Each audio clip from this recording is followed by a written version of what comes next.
Okay, we've gotten to a point now where we understand the basics of HL7, and it's important that we step back and take a larger view of things and understand how all of these messages that we've gotten so good at breaking down and reading actually work in the workflow.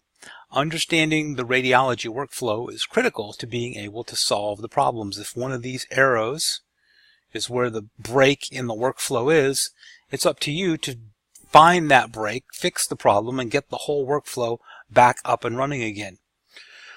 So let's just take a little trip through the radiology imaging workflow. The patient comes in, patient registration happens, that's an ADT message, it goes to the order placing module, and that sends an order out to RIS. So here you have HIS, HL7 transactions to the RIS, and then you have the order scheduling, which sends the modality work list to the modality. Now, in this diagram with this configuration, the RIS is running the modality work list.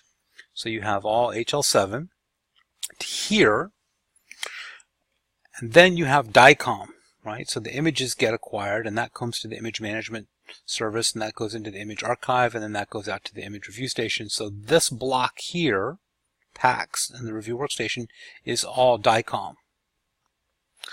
Then the product of the imaging department is the report. What the referring physician wants is the report about these images. So you have HL7 to here, this side is all DICOM, and out comes the report. And it's very, very important that we all understand this workflow.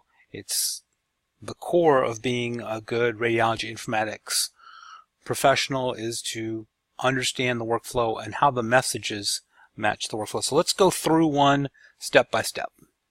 So here we have a patient coming into the emergency room, and we'll say this patient has headache, nausea, and vomiting, and the patient is new to the area and has no previous admissions to this hospital.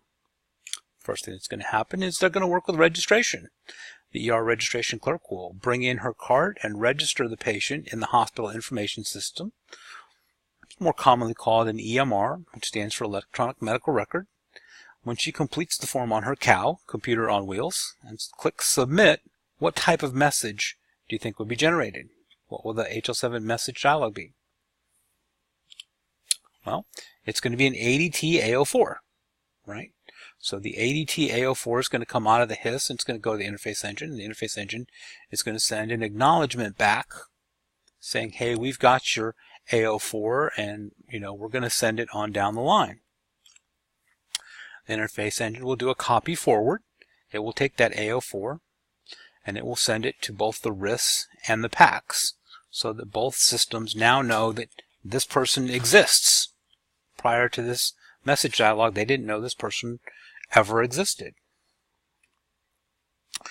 After our patient is examined by the ER physician, he or she will place orders in the EMR, and what matters to us is they're going to order a head CT with contrast.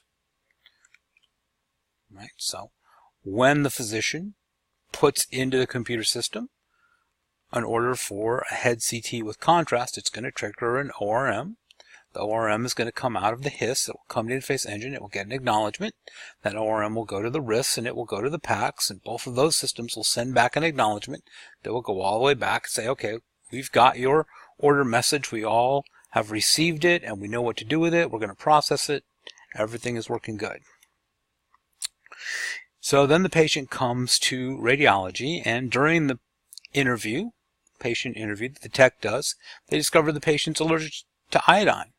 Now they can't do a head CT with contrast, so the technologist is going to have to change that order to be without contrast, and that's going to trigger another set of messages.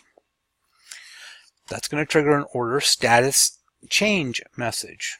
Right? So that's going to start in the RIS, and that ORM is going to go back to the interface engine. Interface engine is going to acknowledge that it received it. It's going to send it back out to the HIS. It's also going to send it out to the PACS server, so it will update. Right? So the ORM goes to the interface engine. Since this is a change to an existing order, the ORC segment would reflect this with SC, not NW, in ORC1. Notice how the RIS is the message originating system, so the message directions are a little different. Once all this gets ACT now that order has been changed in the HIS and the PACS. Then the CT Tech does the study, does her quality checks, sends the images to PACS, and confirms the study on PACS, and ends the study in RIS. What happens when she ends the study in RIS? Well, it's going to send an order complete message, an ORR. Once she completes it, it's going to go to the interface engine, and it's going to go get copied and forwarded there. So it goes back to the HIS so that it knows that that study's now been completed. It's going to send an ORR to PACS that says, hey, we can now move this to the reading work list because the study's been completed, all the documentation is done, all the images are there. Now this can get read. So that will trigger an ORM from the interface engine. That ORR programming is set up so that it triggers the ORM to now go to Nuance, which is our dictation system, PowerScribe 360 by Nuance, and it will send an acknowledgement back that, hey, I've now received that order. So it's really amazing what happens when the tech marks the study complete. The ORR goes to the interface engine, gets validated, copied, formatted, sent to the HIS to let the nurse know the study's done. It also sends a copy to PACS to let the radiologist know the study is ready to be read. The interface engine will do a translation, taking the information from the ORR and building an ORM to send to the voice recognition system. So all of that happens when the technologist marks the study as being completed. And that's what I want you to understand here is the human does something that triggers all of these messages to be sent off. Now the radiologist can review the images and make his report. And the last thing he says after he says blah, blah, blah, blah, blah, blah, blah, will say sign report. And that will sweep the images off his monitor, load the next case to be read, launch a new report template, and generate what type of message? Yes, an ORU.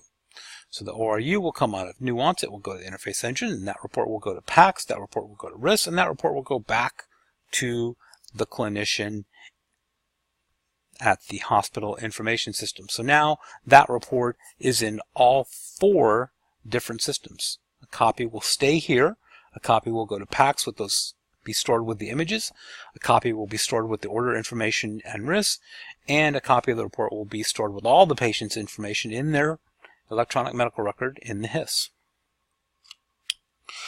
Luckily, our patient only had a migraine and his study was negative, and so it was determined that the cause of the migraine was ocular strain during creation of PowerPoints, and the ER physician has recommended a treatment of pizza and Mountain Dew.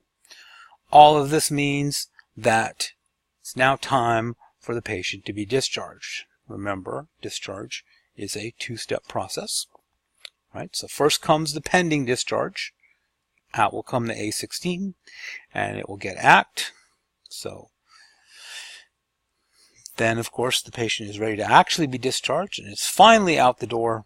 And so after that patient is actually gone will come the AO3, and that will go all the way down to the RIS to let them know, hey, that patient's gone. It's done, it's over, this admission has been completed. And so that's the workflow. That's something it's very important that you understand. All right, thank you for watching.